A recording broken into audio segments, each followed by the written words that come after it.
ညီကိုတို့အားလုံးပဲမင်္ဂလာပါမနေ့ကတော့ကျွန်တော်ပွဲစဉ်6ပွဲလောက်ထိရွေးချယ်လိုက်တဲ့အတွက်ကြောင့်မို့လို့အမားကြီးတော်တော်လေးများသွားခဲ့တယ်ဗျဒါကလည်းကျွန်တော်လောဘတက်ပြီးတော့ညီကိုတို့ကိုများများလေးရသေးခြင်းနဲ့စိတ်ဆန္ဒပါဆိုတော့ကျွန်တော်ဒီနေ့ကတော့ကျွန်တော်ဆုံးဖြတ်ချက်ချလိုက်ပြီကျွန်တော်ပွဲနေပြီဖြစ်စီပွဲများသည်ဖြစ်စီကျွန်တော်3ပွဲထပ်ပို့ပြီးတော့ကျွန်တော်မရွေးချယ်တော့ဘူးပေါ့နော်ဆိုတော့ကျွန်တော်ဒီနေ့တော့ပုံမှန်အတိုင်းလေးပဲကျွန်တော်3ပြင်းမောင်းလေးကိုအကောင်းဆုံးဖြစ်အောင်လို့ကျွန်တော်ရွေးချယ်ထားပါတယ်ဆိုတော့ညီကိုတို့အကြိုက်တူရဆိုလို့ရှိရင်လိုက်ဆော့လို့ရပါတယ်ဗျပထမဆုံးရွေးချယ်ပေးခြင်းတဲ့ပွဲကလီဗာပူးနဲ့မန်စီးတီးရဲ့ပွဲစဉ်ဒီပွဲမှာလီဗာပူးဘက်ကနေပြီးတော့တေရနှုတ်40ပေါ်ဒီကြီးပေးထားတယ်ကိုပေါင်းကြီးက3နှုတ်20ဆိုပြီးတော့ဖွင့်ထားရပါတော့လက်ရှိပေါက်ကြီးကမူလတော့ဆိုလို့ရှိရင်မန်စီးတီးဘက်ကနေပြီးတော့အပေါ်ကြီးပေးခဲ့တာဒါပေမဲ့ဒီလီဗာပူးကလည်းနယူကာဆယ်ကို forward နဲ့နိုင်ရသွားတဲ့အချိန်ဂျားထဲမှာလည်းနိုင်ရက်တွေရလာတဲ့အချိန်မှာမန်စီးတီးကစပားကိုအဝေးခွဲမှာတူတူနဲ့တည်ချတယ်ဂျားထဲမှာလည်းနယူကာဆယ်နဲ့ဖလားပွဲတစ်ပွဲကစားထားတဲ့အတွက်ကြောင့်မို့လို့လက်ရှိအနေထားရတော့လီဗာပူးကအိမ်ခွဲမှာပြန်ပြီးတော့ပေါက်ကြီးအပေါ်ကြီးပြန်ဖြစ်သွားတယ်ပေါ့ဗျာဆိုတော့အနိုင်ရမယ်ဆိုလို့ရှိရင်တော့ကျွန်တော်တို့လီဗာပူးကိုပဲရွေးချယ်ခြင်းတယ်ဒါပေမဲ့လည်းဒီပွဲတွေမှာ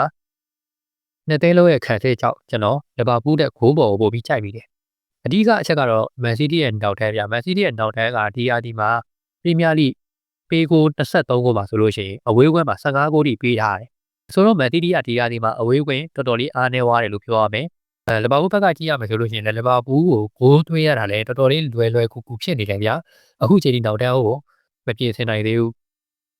ဆိုတော့ဒီပွဲကအပြန်နဲ့သိန်းကိုတွေကိုမြင်ရမယ်လို့ကျွန်တော်ထင်တယ်ထိတ်တက်တွေ့ဆုံမှုနောက်ဆုံး9ချိန်မှာတော့ဒီလက်ရှိကိုပေါင်းသေးတဲ့ဟိုတစ်ချိန်မှမအောင်ခဲ့ဘူးဒါပေမဲ့ဒီယာဒီတွေ့ဆုံမှုကအရင်နှစ်တွေနဲ့မတူဘူးဗျအရင်နှစ်တွေတုန်းကတွေ့တာကကြတော့ချန်ပီယံလူပွဲအတွက်ကိုအမားလက်ခံပဲနဲ့ကစားကြတာအခုကျတော့အဲ့လိုမဟုတ်ဘူးဗျာလီဗာပူးဆိုလို့ရှိရင်လည်းမန်ယူတို့ချယ်ဆီတို့နဲ့ချန်ပီယံလိဝင်ဖို့လူရတော့မဲ့အနေအထားဖြစ်သွားပြီမန်စီးတီးဆိုလို့ရှိရင်လည်းအာဆင်နယ်ကိုဖိအားပေးမယ်ဆိုလို့ရှိရင်လက်ကျန်ပွဲအကုန်လုံးကိုအနိုင်ကန်မှပဲဖြစ်နိုင်ကြီးရှိတာပေါ့နော်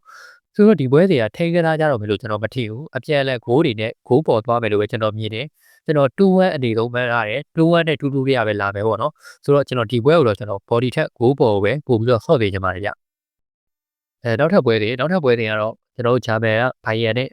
ဟော့ဖန်ရဲ့ပွဲကိုကျွန်တော်ရွေးထားတယ်ဒီပွဲမှာဘိုင်ယန်ဘက်ကနေပြီးတော့2ပေါင်း40 body ကြီးပြထားတယ်ဂိုးပေါင်းကြီးကတော့4ပေါင်း40ပေါ့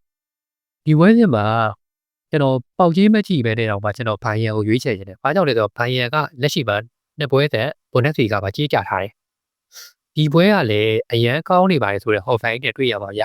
။ဘိုင်ယန်မှာအချက်တစ်ခုရှိရယ်။ဘိုင်ယန်ကလိလိုမျိုးဂျာမန်လိမှာအရန်ကောင်းလာပြီဆိုတဲ့အသေးတွေကိုဂိုးပြက်အနိုင်ယူတတ်တဲ့အစဉ်လာရှိရယ်။ပြောရမယ်ဆိုလို့ရှိရင်ပြီးခဲ့တဲ့နှစ်ပွဲကျော်လောက်တော့လိုက်စစ်ကအိမ်ပွဲမှာဘိုင်ယန်ဝါကစားရတယ်။အဲ့ဒီတော့လိုက်စစ်ကတော်တော်လေးအိမ်ပွဲမှာခြေစွမ်းကောင်းနေတာဗျ။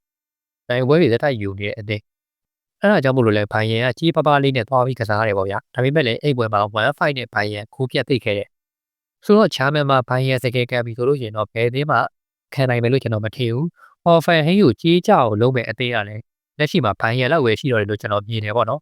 ်ဆိုတော့ဒီ2ပေါင်40ဆိုတဲ့ body ကြီးအရာဘိုင်ယန်အနေဆုံး2ဂိုးပြတ်မယ်အော်ဖန်ဟင်းအနေနဲ့လည်းကြီးကြသိပြီဗျဆိုတော့ဘိုင်ယန် body ပါပဲနောက်ဆုံးပွဲစဉ်အနေနဲ့တော့ကျွန်တော်ဂျိုဘယ်တက်နဲ့လာဒီယိုရဲ့ပွဲကိုကျွန်တော်ရွေးချယ်ထားတယ်ဒီပွဲစဉ်မှာဂျိုဘက်တက်ဘက်ကနေပြီးတော့အနှုတ်15ပြား body ကြီးပေးရတယ်ခုံပေါင်းကြီးကတော့2အနှုတ်55ဆိုပြီးတော့ပေးထားတယ်ပေါ့နော်အစောပိုင်းတုန်းကဂျိုဘက်တက်က body ကြီးကတေးအနှုတ်100လောက်ပဲရှိတာလက်ရှိမှာ1D ချောင်းမဟုတ်ဘဲနဲ့1အနှုတ်တောင်ပြန်ပြီးပေးထားတယ်ဆိုတော့ပြား100လောက်ထိဂျိုဘက်တက်ဘက်ကနေပြီးတော့ body ကြီးပြေးလာတယ်လို့ပြောလို့ရတယ်ပထမအကြော့မှာတော့လည်းမထင်မှတ်ပဲနဲ့လာဒီယိုကိုအဝေးဘက်မှာဂျိုဘက်တက်ကရှုံးလာတယ်ဗျဆိုတော့ဒီပွဲစဉ်မှာတော့ဂျိုဘက်တက်ပြန်ပြီးတော့ရှုံးသွေးဆက်မဲ့ပွဲစဉ်